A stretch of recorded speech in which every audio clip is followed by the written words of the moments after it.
A paz do Senhor, meus queridos e amados irmãos em Cristo Jesus. Estamos para mais uma pré-aula do sistema virtual aqui da EBD do setor do bairro Mapim. E nós temos aqui como pastora responsável, pastor Irineu Vital, juntamente com a sua digníssima esposa, irmã Matildes. Nós temos como superintendentes da Escola Bíblica Dominical, evangelista Valmir, juntamente com o presbítero irmão Marco Ledesma. Eu sou o professor Claudine Santos. Estarei escorrendo com vocês e comentando com vocês aqui uma lição sobre a mordomia da alma e a mordomia do espírito, que é o tema da nossa lição.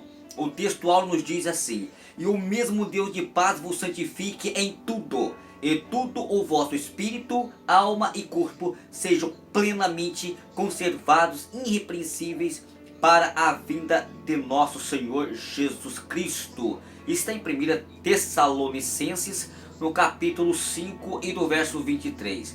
A verdade prática nos diz assim: ao lado do corpo, a alma e o espírito devem estar preparados para a vinda do Senhor Jesus Cristo.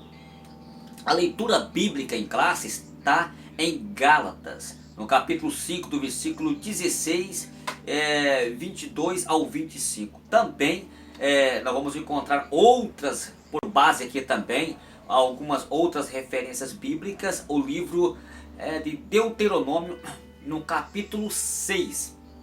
E falar do capítulo 6, do versículo 5 até o verso de número...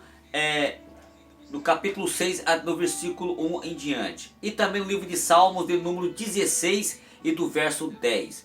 E também do livro de Salmos de número 41. Também o livro de Salmos de número 42. E do verso 1 até o verso de número 6. São algumas referências bíblicas, que já vou citar várias referências bíblicas. Então você já passa a mão aí no seu papel, no seu caderno de anotação, com a sua caneta e seu lápis. Estarei comentando, estarei citando várias referências bíblicas que não consta aqui na lição, mas com certeza ajudará a você numa compreensão mais ampla. E mais adiante também aqui gostaria de comentar aqui também sobre os tópicos, que são os tópicos importantes aqui, sobre a mordomia da alma e a mordomia do espírito. A mordomia do espírito também quero pegar aqui por base também aqui o livro de 1 Coríntios, no capítulo 2, do versículo 14 até o verso de número 16. Também estarei voltando aqui para Provérbios também, no capítulo 16 e do verso 2. E depois também em Zacarias, no capítulo 12, que vai falar sobre o espírito e as funções principais do espírito humano. Tá ok? Então, muito bem. Olhamos aqui para todo esse aspecto aqui, principalmente aqui para nossa lição aqui no primeiro tópico aqui, conceituando a alma e o espírito. Muito bem. O tópico número 2, a mordomia da alma e do homem interior. E o tópico número 3, a mordomia do espírito. Então estarei aqui comentando aqui, dando uma pincelada resumidamente, tá ok? Nesses tópicos aqui, e tentei fazer o máximo resumidamente essa lição aqui. Eu gostaria que vocês acompanhassem comigo, porque essa lição aqui é importante para todos nós. É uma das lições que realmente ela tem uma complexidade. Por isso eu peço muita atenção e que nós aprendêssemos aqui junto esta poderosa palavra de Deus. Tá ok? Muito bem. Então o que acontece aqui? Quando nós observamos aqui veja bem, algum significado da palavra alma. E estarei sempre mesclando aqui, dando um ênfase maior aqui sobre a alma. E também quando eu for falar do espírito, quero mesclar também como uma junção, tá ok? O interessante é como nós podemos defender a alma. Primeiramente, como sendo a vida física inteligente do ser humano. A saber, ser um regente. Entretanto, ela possui outro significado, como primeiro, alma como sentido de respiração de vida. Muito bem. Segundo, alma como significado do sangue. Terceiro, a alma como significando a pessoa física ou corpo. quarto, alma significando um significado de vida. Agora veja bem, alma com sentido de respiração da vida.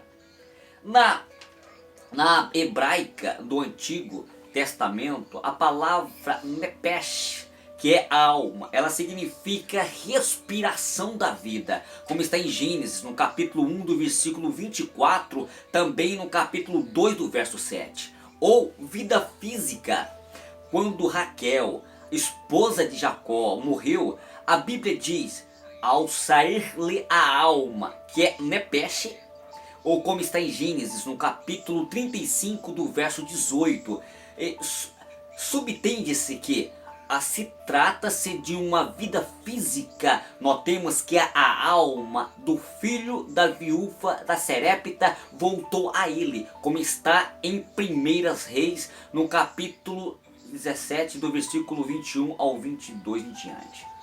O segundo aspecto, alma significando o sangue. Em Deuteronômio, no capítulo 12, do verso 23, como também Levítico, no capítulo 17, do verso 14, o sangue representa a vida física, sem a qual não há possibilidade de o homem viver. Ou seja, o homem é fonte da vida física, tanto quanto para o homem, quanto para os animais. Por isto, o sentido restrito à alma pode significar sangue. Muito bem. Terceiro aspecto, alma significando a pessoa física ou corpo.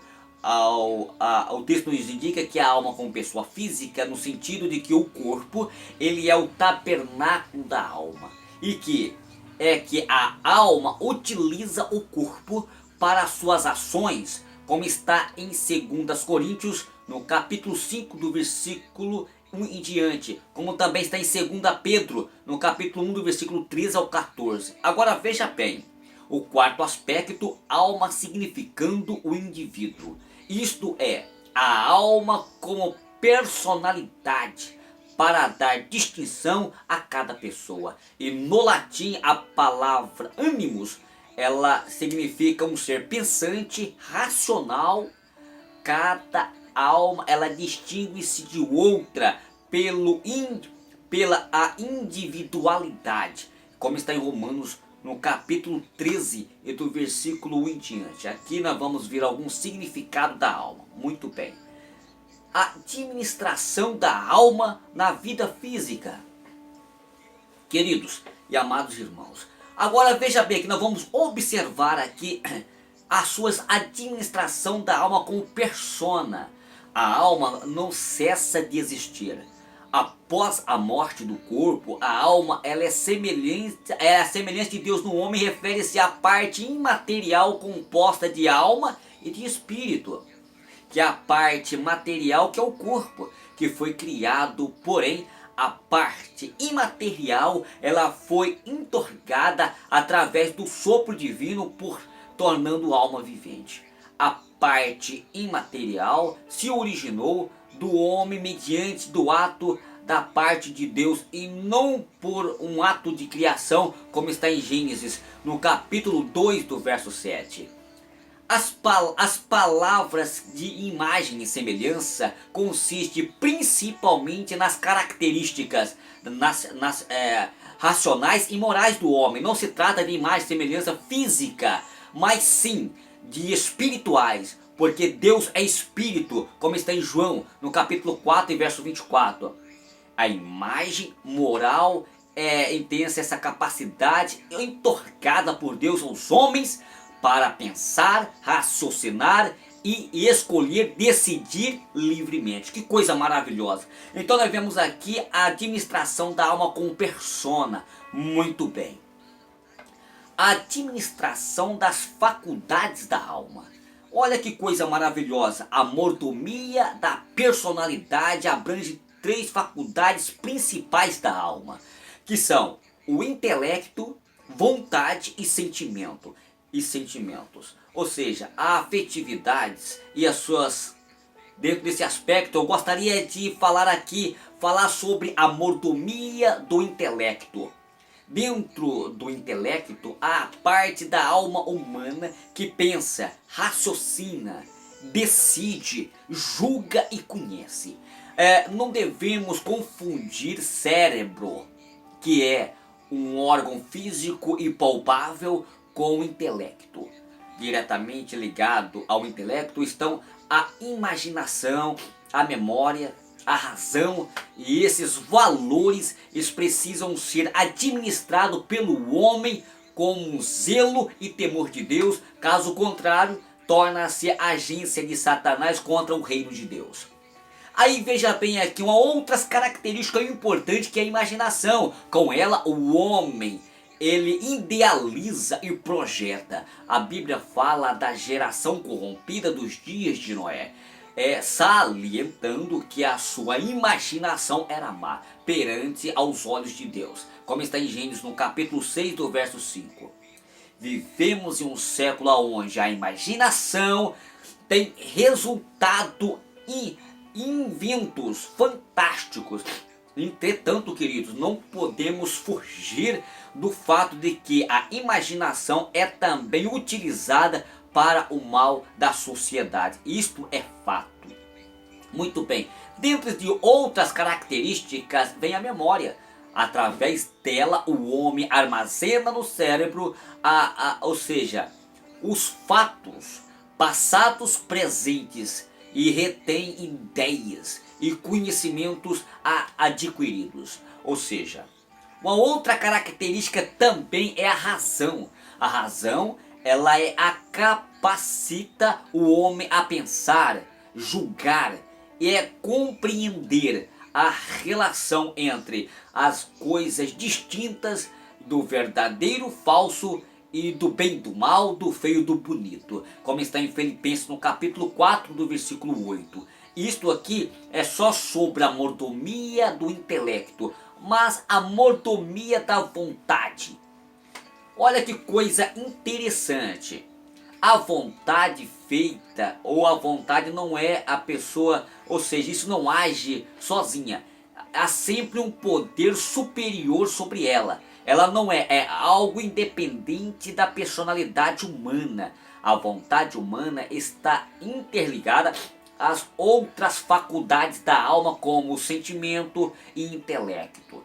Paulo, quando falava de suas próprias experiências, ele falava assim, o querer está em mim, como está em Romanos, no capítulo 7, do versículo 18. Ele falava da faculdade da vontade da sua alma. O motivo para a ação da vontade era o bem, porém, para praticá-lo, ele precisava estar sobre a força do Espírito. A carne age como uma força de persuasão, contrária aos motivos da justa vontade, como está em Romanos, no capítulo 7 e do versículo de número 19. Então aqui nós vemos aqui, queridos irmãos, alguns aspectos importantes sobre algumas funções primordiais da alma. E agora eu gostaria de comentar com vocês aqui, falando sobre as funções principais do espírito do homem, que é o que estarei comentando com vocês aqui. Muito bem. Quando nós falamos aqui sobre a alma, o que é o espírito humano? Na Bíblia, a palavra espírito ela deve ser interpretada dentro do seu contexto para que seja inteligível ao seu real significado. Principalmente quando nós olhamos para Mateus no capítulo 27 do versículo 50, como está em Lucas, também no capítulo 8 do versículo 55. Também como olhamos para Jó no capítulo 12 do versículo 10 e também como em 1 Coríntios no capítulo 14 do versículo 15, como também em Isaías no capítulo 26 do verso 9. E aqui nós vamos observar aqui alguma distinção do espírito humano. O espírito humano ele é mais do que um simples respiração ou fôlego de vida. É a parte principal que habita e que para ter comunhão com o seu Criador, mediante a salvação em Cristo Jesus. Ele é a agência do Espírito Santo do homem, o Espírito que vivifica a alma e dá-lhes a consciência, nos relaciona com Deus na oração, na adoração e na comunhão. Agora veja bem, nas criaturas de Deus, só o homem, ele possui o Espírito, o que o torna singular no reino físico e animal. Como está em Jó, no capítulo 12 e do versículo de número 10. Aqui eu gostaria de mesclar com você a distinção entre a alma e espírito. Muito bem. A alma e espírito compõem a parte imaterial, ou seja, o espírito que é espiritual do ser humano, são instinto, ou seja, há muitos misterioso e profundo na compreensão detalhada sobre o espírito, alma e corpo do homem. Aqui a particularidade não estão reveladas aqui na Bíblia, principalmente quando a alma e espírito, ela no próprio corpo são elementos mais conhecidos. Agora veja bem, que é reconhecido como acerca da matéria que nem os estudiosos, nem a ciência consegue desvendar algumas mazelas no sangue, no tríplice sistema nervoso e no equilíbrio, sincronia das funções dos seus muitos órgãos. Imagine você agora, imagine você agora e as verdades ocultas na área da alma e do espírito. Alguns textos na Bíblia referem-se às vezes à alma e ao espírito como se fosse uma coisa só. Porém, o vasto conteúdo bíblico deixa claro que há alguma perfeita e indiscutível distinção entre alma e espírito, uma vez que a alma e o espírito são diferentes em pensamentos conjugados, e de certas referências bíblicas ao espírito abrange a alma e vice-versa. Agora, o que acontece aqui? Um alerta, queridos, nós podemos observar aqui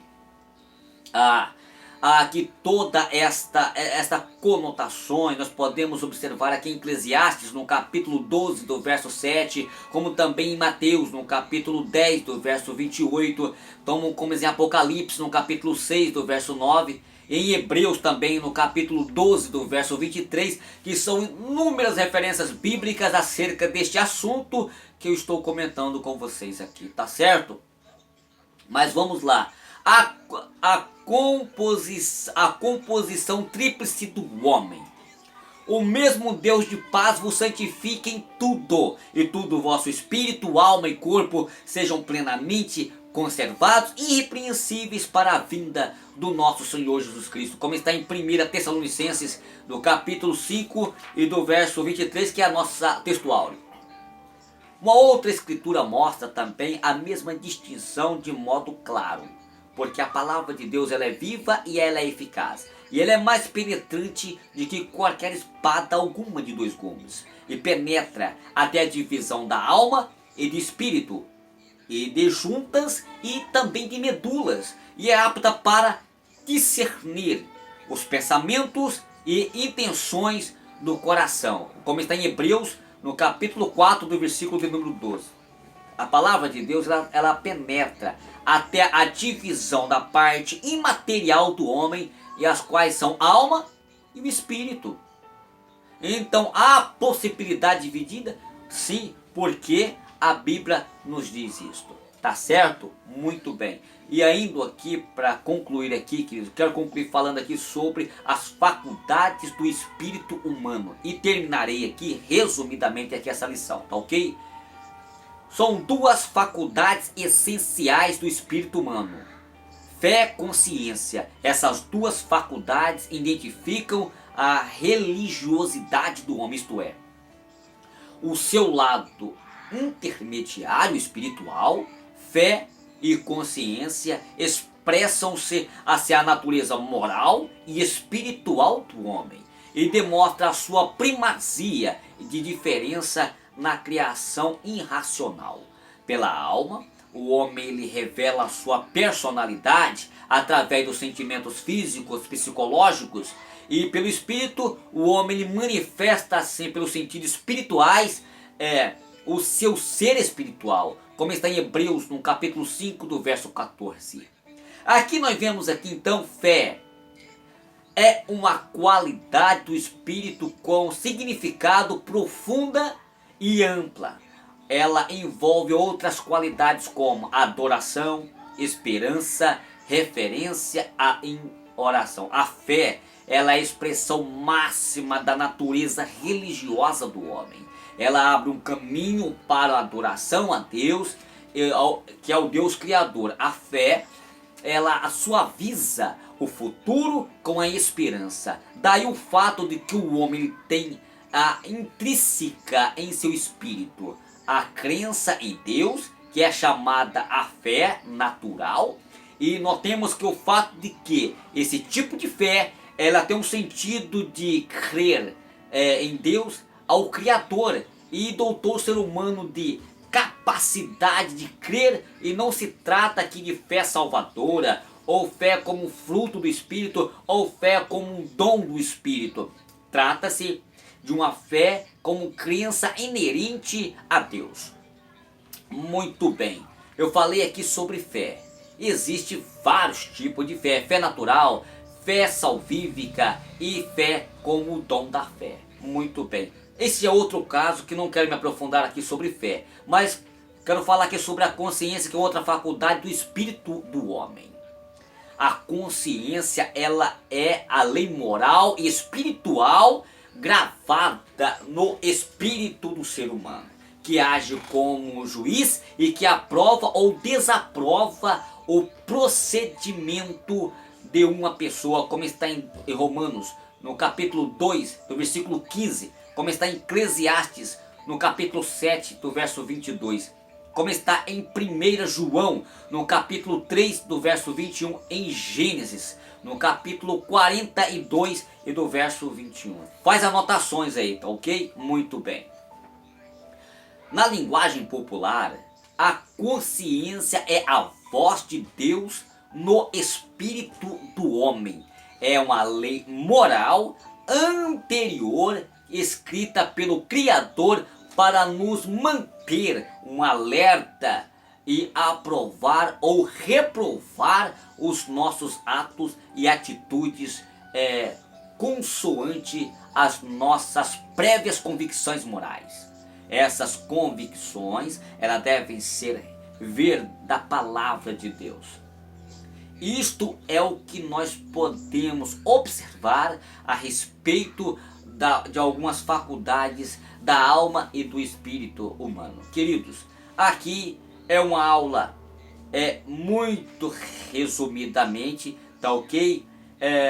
Ficaremos aqui nas próximas aulas. Questiona o professor na sala de aula, tá ok? Procura saber e tira suas dúvidas. Estamos aqui para aprender junto com vocês, tá certo? E eu sou um eterno aluno, e que Deus abençoe a todos vocês, e até a próxima aula, tá ok? Se não me falha a memória, na realidade eu gostaria de comentar aqui várias outras faculdades com o pecado que ataca o corpo, o pecado que fere os princípios de Deus, e a lição, o assunto é vasto, mas que Deus possa abençoar aqui a todos vocês de uma forma muito especial. Se não me falha a memória, me parece que quem vai dar essa aula no domingo que vem no sistema virtual aqui do setor do bairro Mapim é sobre a mordomia da família. É o nosso evangelista, pastor da igreja do Jardim Esmeralda, uma da subcongregação aqui do setor do bairro Mapim, evangelista Marcos Melo. Deus abençoe a todos vocês, um abraço, até a próxima, se Deus nos permitir. A paz do Senhor.